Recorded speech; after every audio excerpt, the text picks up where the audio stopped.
வணக்கத்தோட இன்னையோட கிளாஸை ஸ்டார்ட் பண்ணிடலாம். இன்னைக்கு வர்த்தகத்திலிருந்து பேரரசு வரை என்ன பண்ணிகிட்ருக்கோம், யூனிட் 2ல் பார்த்துட்ருக்கோம். இதில் பிளாசி போர், பக்சார் போர், அடுத்து கர்நாடகா போர் பார்த்தாச்சு. இன்னையோட கிளாஸ் மைசூர் போர். இன்றைக்கி டே 4ல் மைசூர் போரை நம்ம ஸ்டார்ட் பண்ணிடலாம். மைசூர் போர் எங்கே நடந்துச்சு, மைசூரில் நடந்தனால இது பேர் மைசூர் போர். ஓகே, இதில் மொத்தம் எத்தனை போர் நடந்துச்சு அப்படின்னு பார்த்தா ஒரு 4 மைசூர் போர் நடந்துச்சு. முதல் மைசூர் போர், இரண்டாம் மைசூர் போர், மூன்றாம் மைசூர் போர் அண்ட் 4ஆம் மைசூர் போர். இதுக்கு இயர்லாம் ரொம்ப முக்கியம். நம்ம கண்டினியூஸாக பார்க்கும்போது அந்த இயரையும் சேர்த்து படிச்சுக்குவோம். இதெல்லாம் இம்பார்ட்டன்ட். நீங்கள் நோட்ஸ் எடுத்து வச்சுக்கோங்க, ஈஸியாக இருக்கும். நீங்கள் திரும்ப ரீகால் பண்ணவோ கோத்ரூ பண்ணும்போது ரொம்ப ஈஸியாக படிக்கும் போது உங்களுக்கு அண்டர்ஸ்டாண்ட் ஆகும். சரி, ஓகே. இந்த மைசூர் போரில் இம்பார்ட்டண்ட் பர்சன் இருப்பாங்க இல்லையா, யாருக்கும் நடந்தது அப்படின்னு பார்த்தா ஆங்கிலேயர்களுக்கு தான் நடந்தது. ஆங்கிலேயருக்கும் யாருக்குன்னா ஹைதர் அலின்றவருக்கும் தான் நடந்தது. சரியா, ஹைதர் அலி அவரோட மகன் திப்பு சுல்தான். இதில் ரெண்டே 2 பேர் தான் இம்பார்ட்டண்ட். நம்ம சைடு ரெண்டே 2 கேரக்டர்ஸ் தான். ஒன்று ஹைதர் அலி, இன்னொருத்தவங்க அவரோட மகன் திப்பு சுல்தான். இவங்க 2 பேருமே உண்மையிலே பயங்கர திறமைசாலின்னு சொல்கிறதோட ஒரு சரியான அரசருக்குரிய எடுத்துக்காட்டாக என்ன செஞ்சுருப்பாங்க, இருந்திருப்பாங்க. 1761 ஹைதர் அலி என்ன பண்ணுறாரு, மைசூர் சமஸ்தானத்தோட உண்மையான ஆட்சியாளராக அவர் மாறிடுறாரு. ஓகேவா, அப்படி தான் இருக்காரு நம்ம ஹைதர் அலி. சரியா, இப்போ ஸ்டார்ட் பண்ணிடலாமா கிளாஸ்? முதல் மைசூர் போர் பார்ப்போமா. முதல் ஆங்கிலேய மைசூர் போர். இப்போ என்ன காரணத்துக்காண்டி ஒரு போர் வந்துச்சுன்னா அதுக்கு ஒரு காரணம் வேணும் இல்லையா? அப்படி பார்த்தா முதல் ஆங்கிலேய மைசூர் போர் 1767 69 ஒரு 2 வருஷம் நடந்திருக்கு. இதுக்கு என்ன காரணம், போர் ஸ்டார்ட் ஆகிறதுக்கு என்ன காரணம்னு பார்த்தீங்கன்னா, ஹைதர் அலி பயங்கரமாக வளர்ச்சி அடைஞ்சிட்டே போகிறாரு. அவர் சமஸ்தானத்தை நல்லா பார்த்துக்கிட்டு இருக்காரு. ஆக்சுவலாக ஹைதர் அலி நம்மளோட சின்ன சின்ன குறுநில மன்னர்களுக்கெல்லாம் உதவி வேற செய்வார். அதை நீங்கள் நம்ம அடுத்தடுத்து வர்ற கிளாஸில் பார்ப்போம். ஹைதர் அலியோட வளர்ச்சி அவங்களுக்கு ஏன் பயமாக இருந்ததுக்கான ரீசன் கூட அதான் இருக்குது. அப்புறமே என்ன பண்ணுறாருன்னா, பிரெஞ்சுக்காரர்களிடம் நட்புறவாக இருக்கார். யார், ஹைதர் அலி. இப்போ ஆங்கிலேயர் பீரியட் வந்துருச்சு. ஆங்கிலேயர்கள் தான் என்ன செஞ்சுக்கிட்டு இருக்காங்க, ஆட்சி பண்ணிக்கிட்டு இருக்காங்க. ஆனால் ஹைதர் அலி யாரு கூட நட்புறவாக இருக்கார், பிரெஞ்சுக்காரர்களிடம் நட்புறவாக இருக்கார். இந்த ரெண்டும் தான் முதல் ஆங்கிலேய மைசூர் போர் வர்றது, உருவாகிறதுக்கு காரணமாக அமையுது. அப்புறம் என்ன பண்ணுறாருன்னா, ஹைதர் அலி மராத்தியர்கள், ஹைதராபாத் நிஜாம, ஆங்கிலேயர் இவங்களுக்கெல்லாம் எதிராக செயல்பட ஆரம்பிக்கிறாரு. ஹைதர் அலிக்கு மராத்தியர்களை கொஞ்சம் பிடிக்காது. மராத்தியர்கள் கூட சண்டை வந்துட்டே இருக்கும். அடுத்து ஹைதராபாத் நிஜாம், ஆங்கிலேயர்கள், இவங்க 3 பேர்த்துக்குமே எதிராக யார் செயல்படுறா, ஹைதர் அலி செயல்படுறாரு. சரி, ரைட்டு. முதல் மைசூர் போர் யார் யாருக்கு இடையே நடந்துச்சுன்னு பார்த்தோம்னா, ஆங்கிலேயரில் ஜோசப் ஸ்மித்துன்னு இருப்பாங்களே படைத்தளபதி, அவருக்கும் ஹைதர் அலிக்கும் முதல் மைசூர் போர் நடக்குது. முதல் மைசூர் போரில் யார் ஜெயிக்கிறா, ஹைதர் அலி ஜெயிக்கிறாரு. இல்லை, பயங்கரமாக எல்லா போர்லேயும் ஆங்கிலேயர் ஜெயிச்சுட்டு வர்ற அந்த நேரத்தில் ஹைதர் அலி என்ன செய்கிறாரு, ஆங்கிலேயர்களை எதிர்த்து ஜெயிக்கிறாரு. ஜெயிச்சது மட்டும் இல்லாமல் மங்களூரையும் கைப்பற்றாரு. இதை பார்த்த ஆங்கிலேயர்களுக்கு ஒரு பயம் வந்துருச்சு ஹைதர் அலி மேலே. அதனால என்ன பண்ணுறாங்கன்னா, டக்குன்னு 1769 என்ன பண்ணுறாங்க, மார்ச் மாதம் ஹைதர் அலி நம்ம மதராஸ் இருக்கு இல்லையா, சென்னை, அது மீத படையெடுக்கிறாரு. இதை பார்த்து ஆங்கிலேயருக்கு பயம் வந்தனால என்ன பண்ணுறாங்கன்னா, டக்குன்னு மார்ச் மாதம் அவர் படையெடுக்கிறாருன்னா ஏப்ரல் 4 அவர்கிட்ட ஒரு உடன்படிக்கை செஞ்சுக்கிட்டாங்க. இனிமேல் உங்கள் பிரச்சனைக்கு நாங்கள் வர மாட்டோம், எங்கள் பிரச்சனைக்கு நீங்கள் வராதிங்க, அந்த மாதிரி எழுதி கையெழுத்து போடுறாங்க. அந்த உடன்படிக்கை பேர் என்னன்னா மதராஸ் உடன்படிக்கை. எப்போ அந்த உடன்படிக்கை நடக்குதுன்னா 1769.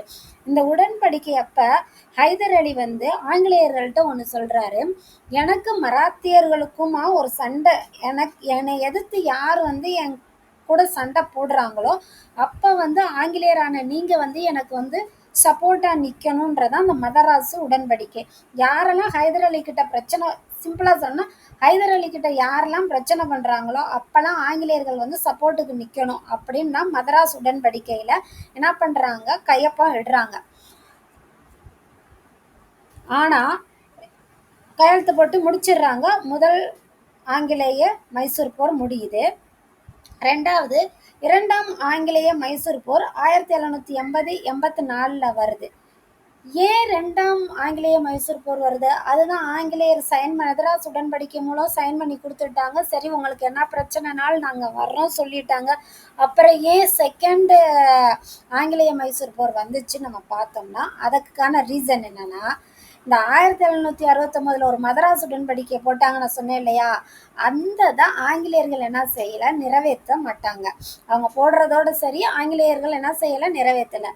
இப்போ வந்து 1771 மராத்தியர்களுக்கும் ஹைதர் அலிக்கும் வந்து ஒரு போர் வருது.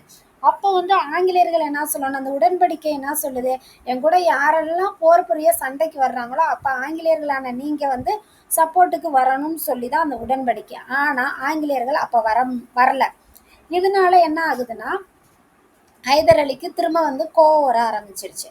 இது பத்தாதுன்னு ஆங்கிலேயர்கள் என்ன செய்கிறாங்கன்னா, நம்ம ஹைதர் அலி இருக்கார் இல்லையா, ஹைதர் அலி பிரெஞ்சு குடியேற்ற பகுதின்னு ஹைதர் அலிக்கு உட்பட்ட ஒரு இடத்துல பிரெஞ்சு மக்கள் குடியேற்ற இருப்பாங்க இல்லையா, பிரெஞ்சு மக்கள் வசிக்கிற இடம் இருக்குல்ல, ஆனால் யாருக்கு உட்பட்ட பகுதி, ஹைதர் அலிக்கு உட்பட்ட ஒரு பகுதி தான் இந்த மாஹி. அதையும் இந்த ஆங்கிலேயர்கள் கைப்பற்றிட்டாங்க. இப்போ ஹைதர் அலிக்கு கோவம் வந்தாச்சு.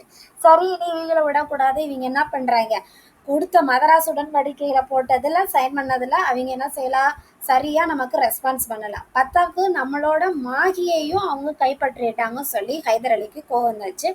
இப்போ ரெண்டாம் மைசூர் போர் ஸ்டார்ட் ஆயிடுச்சு.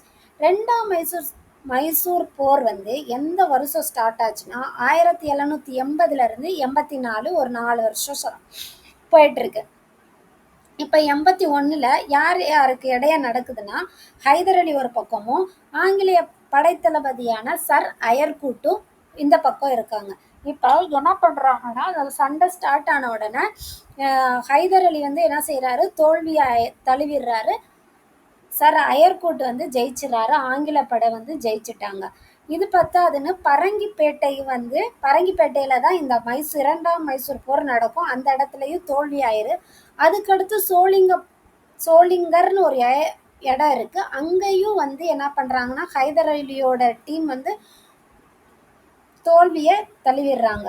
ஸோ என்ன ஆகுதுன்னா, ஹைதர் அலிக்கு வந்து 2 தோல்வி ஆயிடுச்சா. பரங்கிப்பேட்டையில் வந்து ரெண்டாம் மைசூர் போர் ஸ்டார்ட் ஆச்சு, அந்த இடத்துல தோல்வி. அதுக்கடுத்து சோளிங்கரில் தோல்வி.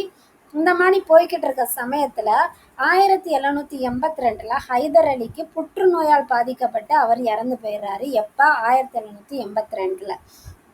சரி, அவர் தான் இறந்து போயிட்டாரு. ஆனால் போர் வந்து 80 to 84 இருக்கே அப்படின்னு பார்த்தா, இங்கே தான் 82 ஹைதர் அலி இறந்துறாரு.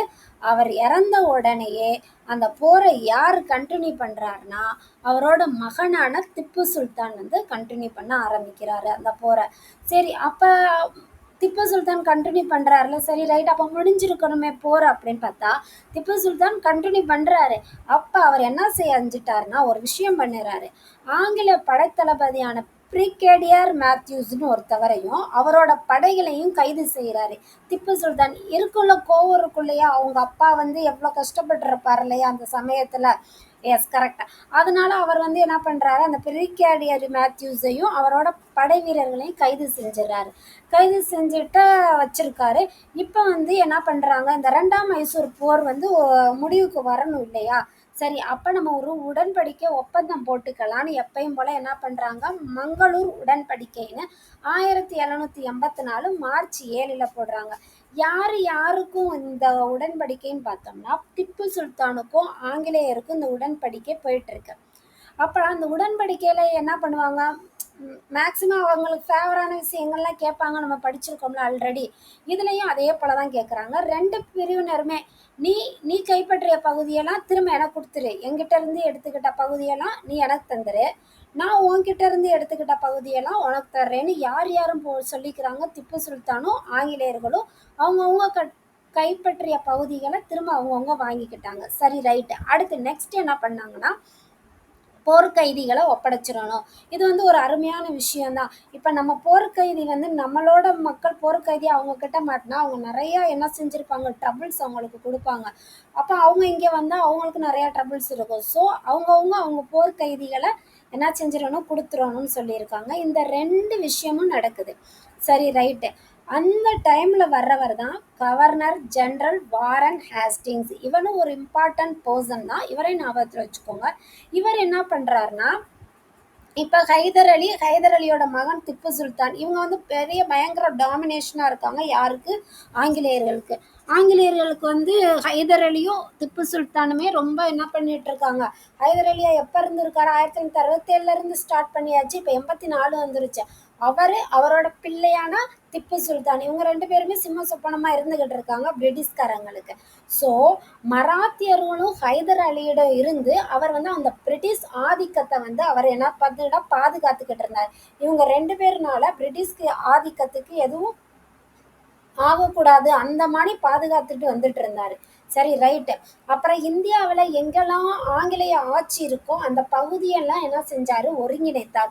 இந்த கேட்கலாம், இந்தியாவில் ஆங்கிலேய ஆட்சியை ஒருங்கிணைத்தவர் யாருன்னு கேட்டால் கவர்னர் ஜெனரல் வாரன் ஹேஸ்டிங் தான் ஆங்கிலேய ஆட்சி பகுதிகளை ஒருங்கிணைத்தார். சரி, ரைட். நெக்ஸ்ட் பார்க்கலாம். இப்போ வந்து 3ஆம் ஆங்கிலேய மைசூர் போர் ஸ்டார்ட் ஆயிடுச்சு. அதுக்கான காரணம் என்ன அப்படின்னு பார்த்தா, 3ஆம் ஆங்கிலேய மைசூர் போருக்கான காரணம் என்னன்னா, வெளிநாடு கூட்டணி வச்சுக்குவாங்க. அதாவது இப்போ என்ன பண்ணுறாங்க, இப்போ ஆங்கிலேயர் வந்து நம்மளோட யாரை பண்ணுறாரு? திப்பு சுல்தானை வந்து டாமினேட் பண்ணி என்ன பண்ணலான்றதை யோசிக்க ஆரம்பித்தனால திப்பு சுல்தானுக்கு ஆங்கிலேயர்களை பிடிக்காது. ஸோ பிரான்ஸ், துருக்கி அவங்க கூடலாம் ஒரு கூட்டணி வைக்கலான்னு தூதுவர்களை என்ன செய்கிறாரு? அனுப்புகிறாரு. அடுத்து திருவிதாங்கூர் சமஸ்தானத்தை வந்து 1789 போய் தாக்குறாரு. சரி, ரைட்டு, தாக்கிட்டாரு. இப்போ அதனால என்ன ஆகுறாங்கன்னா, திப்பு சுல்தானுக்கு எதிராக யார் யார் மாறுறான்னா, ஆங்கிலேயர்கள், ஹைதராபாத் நிசாம், மராத்தியர்களாம் யாருக்கு எதிராக மாறிட்டாங்கன்னா, திப்பு சுல்தானுக்கு எதிராக இவங்க 3 பேரும் மாறிட்டாங்க. ஏன்னா இவர் வெளிநாட்டில் கூட்டணி தேடுறாரு, திருவிதாங்கூர் சமஸ்தானத்தை கைப்பற்றாரு, தாக்குறாரு. ஸோ இவங்க அதனால ஆங்கிலேயர்கள், ஹைதராபாத் நிசாம், மராத்தியர்கள் எல்லாருமே நம்ம திப்பு சுல்தானுக்கு அகேன்ஸ்டாக மாறிட்டாங்க. சரி, ரைட்டு. இப்போ 3ஆம் மைசூர் ஃபோர் ஸ்டார்ட் ஆயிடுச்சு. எப்போல்லாம், எந்த இயர்னு பார்ப்போம்? 1790 92, ஒரு 2 வருஷம். சரியா? இந்த 2 வருஷத்துல இப்போ அவங்க அப்பா ஹைதர் அலி இல்லை. ஸோ திப்பு சுல்தான் வந்து தனியாக தான் போராடணும். ரைட்டா? ரைட்டு. அந்த சமயத்துல ஆங்கிலேய படைத்தளபதியா யார் இருப்பாருன்னா மேடோஸ்ன்னு இருப்பாரு. அவரோட தாக்குதல் வந்து தோல்வியில முடிஞ்சிடும். அதாவது அந்த தளபதி மேடோஸ் இருக்கார் இல்லையா, அவரே தோல்வி அடைகிற மாதிரி யாரு பெர்ஃபார்மன்ஸ் பண்ணிட ஆரம்பிச்சிருவாங்கன்னா திப்பு சுல்தான் வந்து நல்லா வந்து கொண்டு போக ஆரம்பிச்சிருவாரு போற. சரி, ரைட்டு. அப்பதான் திரும்ப என்ன பண்றாங்கன்னா, ஆளுநர் காரன் வாலிஸ் அங்க படிச்சோம் இல்லையா, அவர் வந்து இங்க வந்துடுறாரு. வந்து அந்த படையை வந்து வழி நடத்த ஆரம்பிச்சிடுறாரு. சரி, ரைட். இவங்க ஸ்ரீரங்கப்பட்டினத்துல கைப்பற்றணும்னா அந்த ஸ்ரீரங்கப்பட்டினத்துல சுத்தி இருக்க மலைக்கோட்டையெல்லாம் கைப்பற்றணும் அப்படின்னு சொல்லி என்ன செய்யறாரு? ஸ்ரீரங்கப்பட்டினத்துக்கு அடுத்து உள்ள மலைக்கோட்டையை சுத்தி உள்ள மலைக்கோட்டையெல்லாம் கைப்பற்ற ஆரம்பிச்சிட்டாரு. இவர் தான் காரன் வாலிஸ். ஓகேவா? பார்த்துக்கோங்க. இப்போ வந்து ஸ்ரீரங்கப்பட்டினத்துக்கு திப்பு சுல்தான் வந்து அங்கே போயிட்டாரு. இப்போ என்ன பண்ணுறாங்கன்னா, ஒரு ஸ்ரீரங்கப்பட்டின உடன்படிக்கையை யூஸ் பண்ணி இந்த இதை வந்து முடிச்சுக்கலாம், அந்த போரை முடிச்சுக்கலாம் அப்படின்னு பண்ணி யூஸ் பண்ணுறாங்க. அப்போ பட்டின உடன்படிக்கை 1792 நடக்குது. யார் யாருக்கு நடுவில் நடக்குதுன்னா, திப்பு சுல்தானுக்கும் காரன் வாலிஸ்க்கும். நம்ம சொல்லிட்டோம், உடன்படிக்கையினாலே ஏதாச்சும் ஒன்று ஃபேவரிசம் பண்ணுவாங்க, கேட்பாங்க, ஏதோ ஒன்று கேட்பாங்கன்னு பார்த்தா, ஆனால் இருக்கிறதுலையே நம்ம படித்த எல்லா உடன்படிக்கையிலையுமே மிக மோசமான கொடூரமான உடன்படிக்கை எதுனா இதுதான். இதை பாருங்களேன், உங்களுக்கே புரியும். ஆமாவா இல்லைன்னு நீங்கள் யோசிங்க. இப்போ பாருங்க, அவர் ஆட்சி பண்ற பகுதியில பாதி பகுதியை அப்படியே என்ன செஞ்சிடணுமா? ஆங்கிலேயருக்கு கொடுத்துடணுமா? சரி, ரைட்டு. இது ஒரு விதத்துல சரி, பாதி பகுதியை கேட்குறாங்க, போய் தொலைங்கடா, நம்ம கொடுக்கலானே வச்சுக்கோங்களேன். அடுத்து போர் இழப்பீட்டு தொகையை எவ்வளோ கேட்டிருக்காங்க? 3.6 கோடி. இப்பயே 3.6 கோடி வந்து பெரிய அமௌண்ட்டு தான். அந்த காலத்துல அது எவ்வளோ பெரிய அமௌண்ட்டாக இருக்கும். 3.6 கோடின்றது பார்த்துக்கோங்க. அவ்வளோ பெரிய அமௌண்ட்டை வாங்கியிருக்காங்க. சரி, ரைட்டு. இது கூட பணம் ஆட்சி பகுதியில் பாதி கேட்குறீங்க. சரி, ரைட்டு, ஓகே, கொடுத்துடலான்னு வச்சுக்கோங்க. அடுத்து இருக்கதை பாருங்களேன். திப்பு சுல்தான் மகன்கள்ல நிறைய மகன்கள் இருப்பாங்க. அதுல 2 மகன்களை வந்து பிணை கைதிகளா ஒப்படைக்கணும்னு சொல்லிருவாங்க. இது வந்து ஒரு தந்தையா யோசித்து பாருங்களேன். 2 மகன்களை வந்து நீ கூட என்கிட்ட கைதியா கொடுன்னு சொல்றது எவ்வளவு பெரிய கொடூரத்தின் உச்சி. 2 மகன்களையும் என்ன செய்யறாங்க, வாங்கிருவாங்க. பிணை கைதிகளா நீ ஒப்படைக்கணும்னு யார வந்து வற்புறுத்த ஆரம்பிச்சிருவாங்க, திப்பு சுல்தானை கட்டாயப்படுத்த ஆரம்பிச்சிருவாங்க. இதையெல்லாம் கொடுத்துதான் இந்த ஸ்ரீரங்கப்பட்டின உடன்படிக்கையை கையெழுத்தாகும். அது மூலம் ஆங்கிலேயர்கள் என்ன பண்ணுவாங்கன்னா, மலபார், குடகுமலை, திண்டுக்கல், பாராமகால் இதை எல்லா பகுதியுமே அவங்க என்ன செஞ்சிருவாங்க, வாங்கிக்குவாங்க. ஏற்கனவே ஆட்சி பகுதியில பாதி போயிருச்சு, அது பத்தாதுன்னு இந்த பகுதிகளும் எக்ஸ்ட்ராவா போயிடுச்சு. சரி, ரைட்டு. இப்ப எல்லாருமே முடிஞ்சிருச்சு. 3ஆம் போர் முடிஞ்சிருச்சு. இப்ப 4ஆம் மைசூர் போர் ஸ்டார்ட். அதுக்கு காரணம் வேணும்ல. 3ஆவதா முடிஞ்சிருச்சு, திப்பு சுல்தான் தான் எல்லாத்தையும் கொடுத்துட்டாரே உடன்படிக்கை போட்டு அவங்க கேட்டதெல்லாம் அப்படின்னு பார்த்தா, பார்ப்போம் காரணம் என்னன்னு பாருங்க. ஆங்கிலேயருக்கு எதிராக திரும்ப ஒரு கூட்டணியை சேர்க்கிறாரு யாரு, திப்பு சுல்தான். ஆனா அவருக்கு வந்து இந்த உடன்படிக்கை, ஸ்ரீரங்கப்பட்டின உடன்படிக்கையில சைன் பண்ணி எல்லாமே கொடுத்துட்டாரு. ஆனாலும் ஆங்கிலேயர்கள் மேல அவருக்கு வந்து அவங்க செஞ்ச அவமரியாதை வந்து அவர் மனசுல வந்து ஒரு காயமா பெருசா வந்துருச்சு. ஏன்னா எவ்வளவு கேட்டு வாங்கியிருக்காங்க, பத்தாததுக்கு அவங்க மகன்களையே என்ன செஞ்சுட்டாங்க, பிணை கைதிகளா கேட்டிருக்காங்க. இது வந்து அப்ப வந்து யாருக்கு, திப்பு சுல்தானுக்கு ரொம்ப பெரிய அவமரியாதையா அவருக்குள்ள இருந்துகிட்டே இருந்துச்சு. அதனால அவர் வந்து 4ஆம் மைசூர் போருக்கு ரெடி ஆயிட்டார். போங்கடா சொல்லிட்டு 4ஆம் ஆங்கிலேய மைசூர் போர் ஒரே ஒரு வருஷம் 1799. அது நடக்கிறதுக்கு காரணம் நான் சொன்னேன் இல்லையா, அந்த பகை வந்து இருந்துகிட்டே இருந்துச்சு. அது பத்தாதுன்னு என்ன பண்ண ஆரம்பிச்சிட்டாருன்னா, ஆங்கிலேயருக்கு எதிராக வெளிநாட்டு கூட்டணியை திரும்பவும் அவர் என்ன செஞ்சுட்டாரு, தேட ஆரம்பிச்சிட்டாரு. இந்த தடவை அரேபியா, ஆப்கானிஸ்தான், பிரான்ஸ் இவங்கள்ட்ட எல்லாம் தூதுவர்களை அனுப்புறாரு. பத்தாததுக்கு நெப்போலியனை பத்தி நம்ம படிப்போம் இல்லையா, அந்த நெப்போலியன் கிட்ட திப்பு வந்து என்ன செஞ்சிருக்காருன்னா ஒரு நல்ல கனெக்ஷன்ல இருந்துட்டு இருக்காரு. சரி, ரைட்டு. இதெல்லாம் பார்த்து ஆங்கிலேயர் சும்மா விடுவாங்களா, சும்மாவே அவங்க ஆடுவாங்க. இதெல்லாம் வேற, ஓ எங்களை தவிர நீங்க வெளிநாட்டு கூட வேற தொடர்பு வச்சிருக்கியா, ரைட் அப்படி சொல்லிட்டு ஸ்டார்ட் பண்றாங்க 4ஆம் மைசூர் போர். இந்த தடவை படைத்தளபதியா உள்ள இறங்குறது வெல்லஸ்லி பிரபு. இந்த தடவை யார் வர்றா, வெல்லஸ்லி பிரபு வர்றாரு. அவரும் திப்பு சுல்தானும் என்ன செய்யறாங்க, இந்த போர்ல இந்த பக்கம் வெல்லஸ்லி பிரபு, இந்த பக்கம் திப்பு சுல்தான். இப்ப 2 பேருக்கும் போர் ஸ்டார்ட் ஆகுது. ஆனா இதுல யாரு ஜெயிக்கிறான்னு பார்த்தா வெல்லஸ்லி பிரபு ஜெயிக்கிறாரு, திப்பு சுல்தான் தோல்விய சந்திக்கிறாரு. 1799 மே 4ஆம் நாள் ஸ்ரீரங்கப்பட்டினத்தை அவங்க கைப்பற்றாங்க. திப்பு சுல்தான் வந்து தோல்வி சந்திக்கிறாரு. ஆனாலும் இப்ப திப்பு சுல்தான் அந்த போர்ல வந்து கொல்லப்பட்டுருவாரு கடைசியில. ஆனா வந்து எப்படி கொல்லப்படுவார்னா, அவர் இறந்துடுறாரு. ஆனா ஆங்கிலேயர்கள் வந்து அன்னைக்கு போர் முடிஞ்சதுக்கு நைட்டு ஒரு மீட்டிங் போடுவாங்களோ, அப்ப அந்த மீட்டிங்ல சொல்றாங்க, என்ன காலையில இருந்து நம்ம யாரை பார்க்கவே இல்லை, திப்பு சுல்தானை பார்க்கவே இல்லை அப்படி சொல்லிட்டு இருக்கப்ப என்ன செய்யறாங்கன்னாமா, திப்பு சுல்தான் வந்து நாளைக்கு போர்ல அவனை போட்டு தள்ளிடணும் அப்படி சொல்லும் போது அங்க இருந்த போர் வீரர்கள் இருப்பாங்களே, படை வீரர்கள், அவங்க வந்து சொல்றாங்க, இல்ல இல்ல திப்பு சுல்தான் வந்து இறந்துட்டாரு, அந்த படை வீரர்கள்ல அவர் இருக்காரு அப்படி சொன்ன உடனே அவர் வந்து இன்னைக்கு ராஜா உடையில வந்து போர் புரியாம அந்த வீரர்களோட உடையில வந்து அவரும் ஒரு வீரரா மாறி இந்த போரை வந்து பண்ணாரு. அப்படி அதனால நீங்க அவரை ஒரு ராஜாவை பார்த்திருக்க மாட்டீங்க, அவர் ஒரு போர் வீரரா அந்த இடத்துல செயல்பட்டாரு அப்படின்னு சொல்லுவாங்க. இத வந்து நம்பாத ஆங்கிலேயர்கள் என்ன பண்றாங்க, ஒவ்வொருத்தரையா இப்படி திருப்பி திருப்பி பார்க்கும் போது அங்க திப்பு சுல்தானோட முகம் வந்து அவ்வளோ பிரகாசமாகவும், அவருக்கு தெரிஞ்சிடும் ஆல்ரெடி இந்த போரில் நம்ம இறந்து போயிடுவோம், ஏன்னா எல்லாமே போயிடுச்சு, ஆங்கிலேயர்கள் வந்து ஹை பெர்ஃபார்மன்ஸ் கொடுக்க ஆரம்பிச்சுட்டாங்க, இதுல நம்ம சாக போறோம் தெரிஞ்சுமே அவர் வந்து எப்படி ஒரு போர் வீரனா வந்து செயல்பட்டாருன்றது அவரோட ஒரு வீரத்துக்கான எடுத்துக்காட்டு. ரைட். இப்ப இத பார்த்த ஆங்கிலேயர்கள் அப்படியே மிரண்டு போயிட்டாங்க. அப்பாடா, இப்படி ஒரு வீரம் வந்து இந்த மக்களுக்கு இருக்குன்ற மாதிரி என்ன செஞ்சிட்டாங்க, யோசிக்க ஆரம்பிச்சுட்டாங்க. கடைசியில என்ன பண்றாங்க, பேலன்ஸு திப்பு சுல்தானோட குடும்பத்துல உள்ள மக்கள் இருப்பாங்க இல்லையா, மகன்கள், அவங்கள என்ன செஞ்சாங்க, வேலூர் கோட்டைக்கு அனுப்பிட்டாங்க.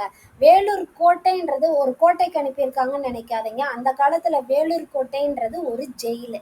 அந்த ஜெயிலுக்கு மீதி உள்ள திப்பு சுல்தான் குடும்பத்துல உள்ள அத்தனை பேரையும் என்ன செஞ்சிட்டாங்க, வேலூர் கோட்டைக்கு அனுப்பிட்டாங்க. இதோட 4ஆம் ஆங்கிலேய மைசூர் போர் முடியுது.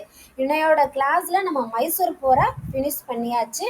அடுத்த கிளாஸில் நம்ம வந்து கண்டினியூஸாக மராத்தியர்கள் போர் படிக்கலாம். அது இன்னும் இன்ட்ரெஸ்டிங்காக இருக்கும். எதையுமே படிக்கிறப்ப இது புக் சோர்ஸ் இருக்கா, புக் பின்னாடி உள்ள கொஸ்டினுக்காக படிக்கிறோன்னு படிக்காமல் வரலாறுல இவ்வளோ விஷயம் நடந்திருக்கா அப்படின்னு நினச்சி படிங்க. அப்படி படிக்கும்போது உங்களுக்கு புக் பேக்குக்குரிய ஆன்சர் உங்களுக்கே கிடைச்சிடும். இதை ஒவ்வொன்றையும் நீங்கள் உணர்வுபூர்வமாக படிக்க ஆரம்பிக்கிறச்ச எல்லாமே உங்களுக்கு என்ன செய்யும், ஆட்டோமேட்டிக்காக புரிய ஆரம்பிச்சிடும். புரிஞ்சு படிங்க, உங்களுக்கு யூஸ்ஃபுல்லாக இருக்கும். Thank you students. பாய்.